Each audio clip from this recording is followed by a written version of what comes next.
जो पूरी पाकिस्तान की आवाम ने देखा कि किस तरह मुसल्लह जत्थे गुंडे जिना हाउस के ऊपर हमला आवर हुए। और जब मैंने आज अंदर से जिना हाउस को देखा कि हम लोगों ने वीडियोस में ज़रूर देखा, हमने टीवी स्क्रीन्स के ऊपर ज़रूर देखा कि 9 मई को जिस तरह पूरे पाकिस्तान के अंदर टारगेट करके जो हसास तनसीबात हैं, जो ऐसी जगह जहां शोहदा की यादगारें हैं, उनको जिस तरह तोड़ा गया, उनको जिस तरह जलाया गया, और जिस किस्म की तबाही जिना हाउस के अंदर, जो कि कायदे आज़म मोहम्मद अली जिना का घर था, अगर आप असल में ये देखें और जो लोग स्क्रीन्स के ऊपर देखते हैं कि किस तरह डंडों के साथ, पेट्रोल के साथ इस जगह को आग लगाई है, लेकिन आपकी टीवी स्क्रीन्स पे देखने और असल में देखने में ज़मीन और आसमान का फ़र्क है। ये जो जिना हाउस के एंटर होते ही जो कॉरिडोर है, उसमें कायदे आज़म मोहम्मद अली जिना की तस्वीरें लगी थीं, जिनको नज़र आतिश किया गया, जिनके ऊपर पेट्रोल फेंका गया और जिनको आग लगाई गई। इसी तरह उनके बेडरूम्स में जो चीज़ें थीं, जो ड्राइंग रूम्स में तारीख़ी चीज़ें थीं, जो सिम्बॉलिकली उनकी यादगारें थीं, उनको नज़र आतिश किया गया। और उसके बाद जो गाड़ियाँ थीं जिनकी कोई कीमत नहीं, जो प्राइसलेस थीं, जो कायद की यादगारें थीं, उनको जलाया गया। और अगर आप उनको देखें तो खाली जलाया नहीं गया, बल्कि उस बेदर्दी के साथ तबाही मचाई गई कि जिसकी मिसाल पाकिस्तान की तारीख़ में नहीं मिलती। और इस जलाने की जितनी निशानियां यहाँ मौजूद हैं, उनको देखने के बाद ये यकीन हो जाता है कि जिस शख्स ने इस 9 मई को प्लान किया, इसको मास्टरमाइंड किया, इसको एग्जीक्यूट किया, इसको मॉनिटर किया, वो मुहिब्बुल वतन नहीं हो सकता, वो सिर्फ मुल्क दुश्मन हो सकता है। ये कोई शख्स कर ही नहीं सकता कि वो सिर्फ इस डर से कि वो जेल ना जाए और अपने जवाब ना देने पड़े और उसकी साजिशें बेनकाब हो जाएं, उस शख्स ने अपने घर बैठकर जिना का घर जलवाने की साजिश की। उसने अपने घर बैठकर, ड्राइंग रूम में बैठकर मास्टरमाइंड करके, प्लान करके एम्बुलेंसेस जलाई, हस्पताल जलाए, और जिना हाउस के साथ ये इस हाउस की मस्जिद है जिसको नजर आतिश किया गया, जिन्होंने बच्चों के स्कूल जलाए, जिन्होंने शोहदा की यादगारों के ऊपर डंडे बरसाए, MM आलम का जहाज जलाया, उसको तोड़ा, कैप्टन कर्नल शेर खान का मुजस्मा तोड़ के उसको फेंक कर उसको नजर आतिश किया गया, शोहदा की यादगारों को तबाह किया गया, अफवाज पाकिस्तान की वर्दियों की बेहुरमती की गई, शोहदा की यादगारों की बेहुरमती की गई, हस्पताल जलाए गए, और फिर उसको सियासी लिबादा देने की कोशिश की जा रही है, फिर उसको ह्यूमन राइट्स की वायलेशन की बात की जा रही है, जो साजिश और बयानिया दफन हो चुका है। क्योंकि जो शख्स यहाँ से होकर गया है और जिस तरह एक अवामी रद्द अमल आया है कि कुछ कौमें और कुछ कौमों की रेड लाइंस होती हैं, कुछ मुल्कों की रेड लाइंस होती हैं, कुछ रियासतों की रेड लाइंस होती हैं, उसको पार करना किसी को इजाज़त नहीं दी जा सकती। और जिसने इसको मास्टरमाइंड किया है, जिसके सरगना वो फसादी, वो फितना, वो साजिशी अंसर है जो इस मुल्क को मुल्क पे मुसल्लत किया गया और दीमक की तरह खाने की कोशिश की इस मुल्क को। लेकिन 9 मई के साने के बाद जिस तरह पाकिस्तान की आवाम एक रिजॉल्व के साथ इकट्ठी हुई, जिस तरह रियासत पाकिस्तान इकट्ठी हुई, जिस तरह इस मुल्क के नुमाइंदों की जमातें इकट्ठी हुई कि जिसने इस जुर्म में अपना हिस्सा डाला है उसको कैफरे किरदार तक पहुंचाना पड़ेगा, वो मिसाल बनाना पड़ेगा कि आइंदा आने वाली किसी भी शख्स के अंदर ये जुर्रत ना हो कि वो इन हसास तनसीबात, इन शोहदा की यादगारों के ऊपर, इन हॉस्पिटल, स्कूल्स और जिसने शोहदा की यादगारों की बेहुरमती की है, उन सिंबल्स को तबाह किया है, ये जुर्रत आइंदा किसी शख्स की ना हो। लेकिन जिस किस्म का जलाओ घिराव हमने यहाँ देखा है, और फिर क्या कहते हैं कि मैं तो जेल में था, मैं फितना, फसाद, इंतशार, नफरत फैलाकर, मास्टरमाइंड करके, उसको प्लान करके, उसको एग्जीक्यूट करके, उसको अपने लोगों के रिस्पॉन्सिबिलिटी और जिम्मेदारी लगाकर तबाही कहाँ कहाँ करनी है, किस किस बिल्डिंग की करनी है, किस शोहदा की यादगार के ऊपर टारगेट कर कर हमला करना है, उसको जलाना है, ये जिम्मेदारियां मैं सबकी लगाकर, तो मुझे तो कुछ पता नहीं कि क्या हुआ। और उसके बाद कहता है वो कारकुन जो आज बच्चे इस नफरत की आग में इसने پھینکیں اور جھونکیں ہیں. آج وہ ان کے والدین عدالتوں کے باہر بیٹھے ہیں جو اس کی نفرت کا نشانہ بنے ہیں, اور پھر کہتا ہے یہ تو ان کارکنان نے کیا ہے. اور کل موصوف فرما رہے تھے وہی فتنہ اور فسادی, وہ سازشی 9 مئی کا ماسٹر مائنڈ, وہ یہ کہہ رہا تھا کہ میڈیا کی رسپانسبلٹی ہے, یہ میڈیا کی غلطی ہے کہ میری ٹوٹی ہوئی ٹانگ جو ٹوٹی نہیں تھی اس پہ پلاسٹر ضرور چڑھا تھا, وہ دکھا کر میرے پہ حملے کی خبر ڈال کے, مجھے مارنے کی خبر ڈال کے میڈیا کی وجہ سے. لیکن موصوف اپنی ہر ٹویٹ کے اندر اے آئی آرٹیفیشل انٹیلیجنس کی بنی ہوئی خواتین کی تصویریں لگا کر یہ اشتعال انگیزی کرتے رہے, اور اس اشتعال انگیزی کے پیچھے ذہن سازی تھی, وہ منصوبہ بندی تھی جو زمان پارک میں بیٹھ کر بنائی گئی, اپنے اس گھر میں بیٹھ کے بنائی گئی کہ تم نے جنا ہاؤس کیسے جلانا ہے. اور اس کے بعد اتنی شرم نہیں ہے,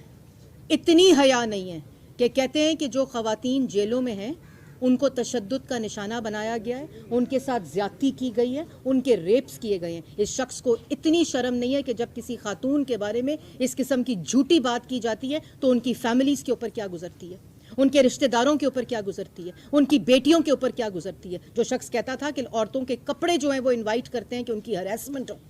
یہ بیان دیتا تھا, اور آج اپنی سیاست کی خاطر, اپنی سیاسی پوائنٹ سکورنگ کی خاطر 9 مئی کے جو کالا دن, سیاہ دن, تاریخ دن, بلیک ڈے جو ہماری ہسٹری کے اندر ڈاکیومنٹ ہوگا, اس سے بچنے کے لیے, اپنی کرپشن سے بچنے کے لیے ان خواتین کو اپنی سیاست کی نظر کر رہا ہے, جن کی عزت کی حفاظت وزیر اعظم شہباز شریف صاحب نے کہا کہ جو پروٹیسٹرز خواتین ہوئی ہیں ان کے اوپر خود مانیٹرنگ کی, پنجاب حکومت کو کہا, خیبر پختونخوا کی حکومت کو کہا کہ بالکل جو جیل مینول ہے اس کے مطابق, قانون کے مطابق ان کا وہاں انویسٹیگیشن ہو اور ان کو وہاں رکھا جائے. اور یہ شخص اپنی سیاست کی خاطر شہداء کی یادگاروں کی بے حرمتی کرتا ہے, خواتین کی بے حرمتی کرتا ہے, اور پھر نوجوانوں کو جن کو اس نفرت کی آگ میں اس نے جھونکا ہے ان کو آج بے یارو مددگار چھوڑ دیا کہ یہ ان کی غلطی تھی, وہ جانے اور میڈیا جانے. اور جس قسم کا میں نے آج جناح ہاؤس کے اندر یہ جلی ہوئی تصویریں دیکھی ہیں قائد اعظم محمد علی جناح کی, وہ یادگاریں دیکھی ہیں, وہ ہسٹورک چیزیں جو میوزیمز میں ہماری اگلی نوجوان نسل کے لیے پریزرو کی گئی تھیں, ان کو جلا دیا, ان کو نظر آتش کر دیا. یہ محب الوطن کر سکتا ہے؟ کیا محب الوطن شہداء کی یادگاروں پہ پتھر مار سکتا ہے؟ کیا پیٹرول بم سے ان کی یادگاروں, ان کے سمبولک جو جگہیں ان کی بے حرمتی اور ان کو جلا سکتا ہے؟ کبھی نہیں جلا سکتا. یہ وہ فورن فنڈنگ ہے جو اس وقت متحرک ہوئی ہوئی ہے پچھلے 2013 سے لے کر جو 2009 اور اس سے پہلے کے ٹریسز ملتے ہیں فورن فنڈنگ کے, یہ آج اس کا نتیجہ ہے. اور وہ لوگ جو اس 9 مئی کے بعد بھی اس فسادی کی, اس سازشی کی, اس غنڈہ گرد کی جو سہولت کاری کرتے رہے, وہ بھی اس جرم کا حصہ ہے. اور 9 مئی کے بعد جب موصوف سپریم کورٹ گئے تھے تو اگر ان کو گڈ ٹو سی یو اور وشنگ یو گڈ لک نہ کہا جاتا تو آج یہاں ہم شرمندہ نہ ہوتے جناح ہاؤس میں کھڑے ہو کر. اس کو کٹہرے میں لا کر یہ پوچھا جاتا کہ تم نے کیوں جناح ہاؤس کے اوپر حملہ کیا ہے, تم نے کیوں شہداء کی یادگاریں توڑی ہیں, تباہ کی ہیں اور جلوائی ہیں, تم نے کیوں ایمبولینسز توڑی ہیں, اسکول توڑے, ہسپتال توڑے, مسجدیں جلائی ہیں تم نے. تو یہ اس سے پوچھا جا سکتا تھا اس کٹہرے میں کھڑے ہو کے وشنگ یو گڈ لک اور گڈ ٹو سی یو کہنے کے باوجود. لیکن جیسے میں نے پہلے کہا ہے کہ جس نے اس جرم میں اپنا حصہ ڈالا ہے, جو اس کا ذمہ دار ہے, جس نے انسائٹ کیا ہے, جس نے ماسٹر مائنڈ کا تو پتہ چل گیا, تمام ثبوت پتہ چل چکے ہیں اور اس کے اوپر انویسٹیگیشن جاری ہے. لیکن جس نے اس کی سہولت کاری کی ہے, جس نے اس میں حصہ ڈالا ہے, جو اس کا مجرم ہے, اس کو قانون کے مطابق سزا بھی دی جائے گی اور ایسی مثال قائم کی جائے گی کہ آئندہ اس قسم کی سازش, اس قسم کی ملک کے ساتھ دشمنی جو ہے وہ کسی کی جرت نہ ہو پاکستان کے ساتھ کرنے کی. اور ان تنصیبات کی طرف, ان یادگاروں کی طرف, ایمبولینسز کی طرف, سکولز کی طرف اور مسجدوں کی طرف کوئی دوبارہ اس کی جرت نہ کرے کہ وہ اس طرح کی کوئی بھی عمل کا حصہ بنے. یہ بتائیے گا جی کہ آپ نے ماسٹر مائنڈ کی بات کی, سہولت کاروں کی بات کی اور قانون کی بھی بات کی,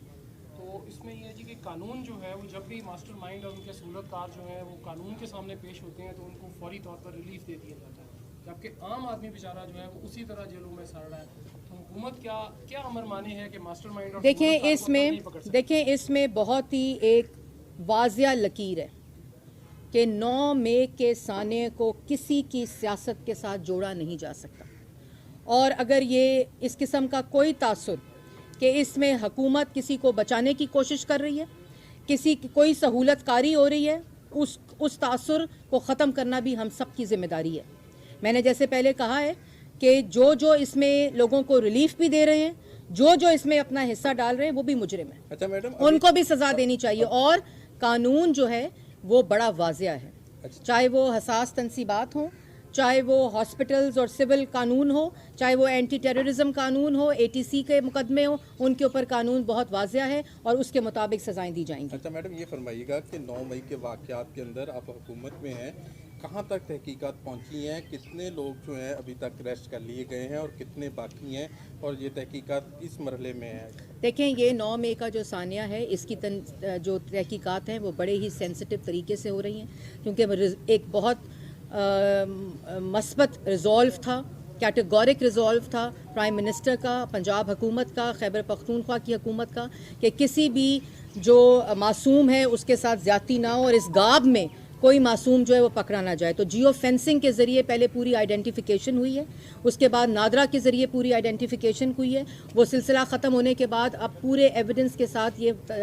जो पूरा प्रोसेस है वो जारी है। और अभी मैं जब आ रही थी तो पंजाब हुकूमत के जो मीडिया ऑफिसर हैं अली, उनसे मेरी बात हुई, तो अभी तक जो एक खातून है उनका जो मुकदमा है, उसको ये जो एक तासुर दिया जा रहा है ना कि हज़ारों ख़वातीन जेलों के अंदर हैं जिनके साथ ज़्यादतियाँ हो गई, जिनको टॉर्चर किया जा, वो ख़ुद ख़वातीन बाहर आके कह रही हैं कि हमारे साथ कोई ज़्यादती नहीं हुई। ह्यूमन राइट्स कमीशन की रिपोर्ट्स आ रही हैं कि किसी किस्म की कोई ज़्यादती, कोई टॉर्चर, किसी किस्म का कोई वायलेंस उनके साथ नहीं हुआ। तो वो पूरी रिपोर्ट ट्रांसपेरेंट तरीके से पंजाब हुकूमत भी रिलीज़ करती है, वफाक की हुकूमत भी रिलीज़ करती है और खैबर पख्तूनख्वा की हुकूमत भी रिलीज़ करती है, और उसके साथ साथ इसके ऊपर एक पूरी मॉनिटरिंग वज़ीर आज़म ख़ुद करते हैं कि किसी के साथ कोई ज़्यादती ना हो, लेकिन कोई कानून से बाहर भी नहीं है। मैडम, जो लोग फरार हो चुके हैं, जो मुल्क से बाहर हैं और जो इस जिना हाउस के वाक़े में मुलविस हैं, उनके जो किरदार हैं, जो मुजरिम हैं, उनको कैसे पकड़ेंगे आप? देखें, इस पे बहुत वाज़िया बात कैटेगोरिक मैंने पहले भी की है अदनान, और इससे अभी दोबारा मैं दोहरा देती हूँ कि जो कवानीन मौजूद हैं, जिस किस्म की लाइन को पार किया गया है, जिस किस्म की मुजरिमाना जो तबाही है वो की गई है, और उसको मैंने आपको तफसील से बताया है, किसी को भी ना इससे भागने दिया जाएगा। हर किसी को कानून के मुताबिक मुकदमे भी होंगे, उनको सज़ाएं भी होंगी, और ये एक हमारे लिए भी एक ये टेस्ट केस होगा कि किस तरह अपने मुल्क को बचाया जाता है। और मैं मुबारकबाद देती हूँ पाकिस्तान की आवाम को कि जिस किस्म का रद्द अमल पाकिस्तान की आवाम की तरफ से आया है, अपनी तनसीबात के लिए, अफवाज पाकिस्तान के लिए, शोहदा के लिए, जो गरीब मरीज़ जो हैं उनकी ह्यूमन राइट्स की बात क्यों नहीं करता कोई? जिनको एम्बुलेंस से निकाल के सड़क पे फेंक के उनकी एम्बुलेंस जला दी, मस्जिदें जला दी, उन बच्चों का क्या कसूर है जिनका स्कूल जला दिया? ये सियासत है, ये सियासत के लिबादे में दहशत गर्दी है, ये मुल्क दुश्मनी है, ये मुल्क के खिलाफ साजिश है, और इसका मुकाबला करना पाकिस्तान की रियासत को आता है। यंग जो लोग हैं उसके बारे में क्या गवर्नमेंट की पॉलिसी है कि उसके? देखिए, खाली जहन आलूदा नहीं किया गया, ये वही फॉरेन फंडिंग थी कि जिसका मकसद था कि पाकिस्तान की नौजवान नस्ल के जहनों को नफ़रत से भर दो, बारूद से भर दो, और उनके अंदर ऐसा इंतशार और फसाद भर दो कि उनका ऐसा रिएक्शन आए। लेकिन पाकिस्तान की नौजवान नस्ल अकल भी रखती है, कोई भेड़ बकरियां नहीं है, और उनको सब पता है कि कौन ये उनको इस्तेमाल करके जो कहता है कि ये हमारे कारकुनों ने किया होगा, जो उनको ये इसकी असलियत पता चल गई। जो थोड़े लोग, जो कुछ लोग, चंद लोग इन्होंने इंस्टॉल किए, उनकी जहन साजी की, एक उनको झूठी उनके जहन में चीज़ें डाली गईं, और उन चंद लोगों से, चंद नौजवान लोगों से ये पूरी साजिश को उन्होंने इम्प्लीमेंट करने की कोशिश की गई। उसको गवर्नमेंट जो है अपने ऐसा जो इनिशिएटिव्स हैं जिसके ज़रिए उनको नौकरी मिले, उनको रोज़गार मिले, उनको काम मिले, उनकी जो आगे का मुस्तकबिल है उसको सिक्योर करने के लिए उनके IT वेंचर्स, उनको एग्रीकल्चर में हिस्सा देना, यूथ प्रोग्राम में हिस्सा देना, स्पोर्ट्स की एक्टिविटी में उनको इंगेज करना, और ये कुछ चंद लोग हैं, और इंशाल्लाह वो भी राह रास्त पर आ जाएंगे। शदद वाक़यात जो हैं उसमें जो लोग गिरफ्तार हैं, ख़वातीन और मर्द, कुछ यूट्यूबर जो है उनके बच्चों को दिखा रहे हैं कि वालिदैन से मिलने नहीं दिया जाए और हमदर्दी हासिल करने की कोशिश की जा रही है। क्या इस बिना पे उन दहशत गर्दों को हुकूमत को रिलीफ देगी? देखिए बात यह है कि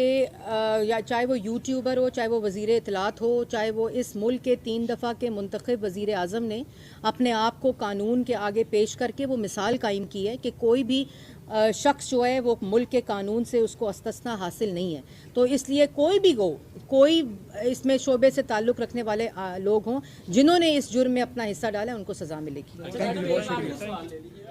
कि आपने अभी बताया कि साइंटिफिक बुनियादों पर तहकीकात का अमल जारी है, लेकिन हम ये देख रहे हैं कि जिनकी कॉल्स रिकॉर्ड भी यहाँ पर सामने आई, जियो फेंसिंग, मुराद राज थे, फैजुल्ला का मौका थे, इनकी कॉल्स रिकॉर्ड जो सामने आई हैं, जो पुलिस ने भी मीडिया को आगाह किया है, वो डॉक्टर यास्मीन राशिद से ज़्यादा थे।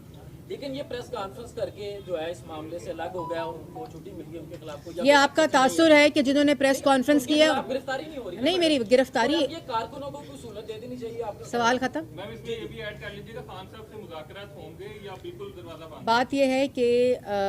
जिन्होंने प्रेस कॉन्फ्रेंसेस की हैं